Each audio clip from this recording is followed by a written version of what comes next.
حدیث پاک میں آتا ہے کہ جو آدمی فجر کے بعد سونے کا عادی ہو اللہ تعالیٰ اس کی یادداشت کو ختم کر دیتے ہیں۔ چنانچہ آپ تجربہ کریں کہ جن عورتوں کو فجر کے بعد سونے کی عادت ہو وہ بھلکڑ ہوتی ہیں، باتیں بھول جاتی ہیں، چیز رکھ کے بھول جاتی ہیں، کام کرنا تھا بھول جاتی ہیں، خاوند کو بات کہنی تھی بھول جاتی ہیں۔ یہ زیادہ بھولنے کی عادت عام طور پر فجر کے بعد سونے کی عادت کی وجہ سے ہے، کیونکہ حدیث پاک میں فرمایا گیا اور بعض روایات میں تو یہ بھی آیا کہ حلال رزق ان کے لیے تنگ کر دیا جاتا ہے، لہذا ان کو ادھر ادھر کا ملا جلا تو بہت کچھ مل جائے گا، حلال رزق کے دروازے بند کر دیے جائیں گے فجر کے بعد سونے والوں کے لیے۔ ہاں کوئی آدمی ایسا کہ جس کی ہے ہی ڈیوٹی رات کی، وہ اگر ساری رات جاگا فجر پڑھ کے سو گیا تو وہ اس بات سے خارج ہے۔ ہاں وہ اللہ والے جو راتوں کو جاگتے ہیں وہ عام طور پر اشراق کی نماز کے بعد پھر تھوڑی دیر آرام کرتے ہیں۔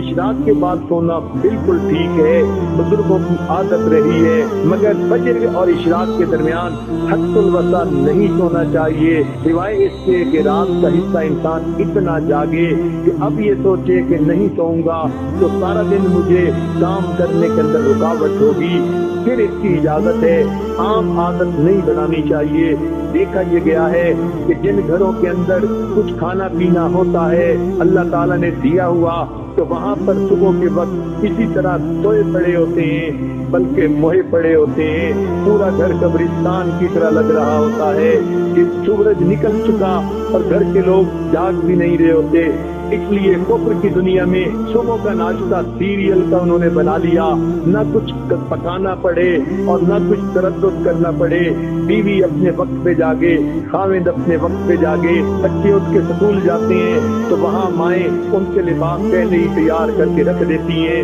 ان کو کہتی ہیں بیٹے صبح اٹھنا، الارم لگا کر سکول جانا ہے۔ بچے اس لیے کہ سکول اگر نہ جائیں وقت پہ تو ان کو استاد کی طرف سے جھڑکیاں پڑتی ہیں، سکول کے اندر سزا ملتی ہے، وہ اپنے وقت پہ اٹھتے ہیں اور چھوٹے چھوٹے بچے اپنے کپڑے خود بدلتے ہیں۔ سیریل کا ناشتہ، ٹھنڈا دودھ بھی مل گیا، سیریل بھی مل گیا تو بچے یہی کھا کے چلے جاتے ہیں۔ تو کفر کی دنیا نے ناشتہ اس لیے آسان کر لیا تاکہ جاگنے کی تکلیف اٹھانی نہ پڑے۔ اس لیے مسلمانوں کا جو ہے معاشرہ اس میں عشاء کے بعد جلدی سونا اور صبح کے وقت جلدی جاگنا۔ چنانچہ صحابہ کرام کے زمانے میں تہجد کے وقت اگر کوئی مدینہ میں چلتا تھا تو یوں آواز آتی تھی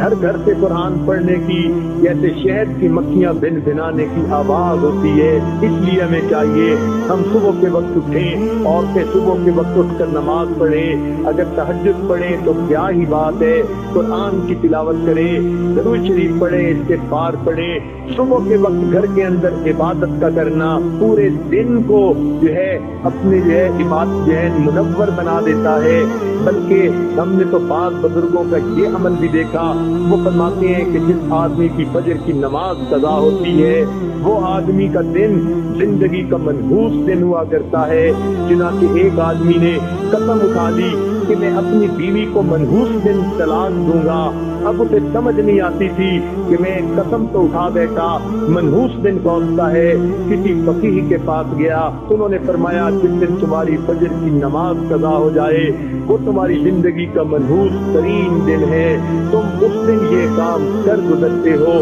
آپ ایسے بزرگوں کو بھی دیکھا کہ جو وقت کے حاکم تھے مگر انہوں نے دستور بنایا ہوا تھا، وہ سوچتے تھے کہ جو آدمی فجر کی نماز وقت سے پڑھ لیتا ہے حدیث پاک کے مطابق اللہ کی امان میں آ جاتا ہے، لہذا وہ حد جو ہے وہ جو سزائیں دینی ہوتی تھی تعزیرات کی وہ اس وقت تک نہیں دیتے تھے جب تک کہ یہ یقین نہ کر لیتے کہ آج اس نے فجر کی نماز نہیں پڑھی۔ اگر پڑھ لیتا تھا تو فجر دوست کو سزا دینا مؤخر کر دیتے تھے کہ اگر یہ اللہ کی امان میں آ گیا ہم کیوں اس کو سزا دیں۔ تو مسلمانوں کے نزدیک تو فجر کے وقت جاگنا اتنا اہم ہے، لہذا عورتوں کو یہ بات مشورے کے طور پر پیش کی جاتی ہے۔ زندگی کی ترتیب کو سنت کی ترتیب پر لانے کی کوشش فرمائیں، اور اس کا بہترین طریقہ یہ ہے کہ رات کو سوئیں اور دن کو جاگیں، عشاء کے بعد کام جتنا جلدی سمیٹ سکیں، جلدی سونے کی عادت اپنائیں تاکہ تہجد میں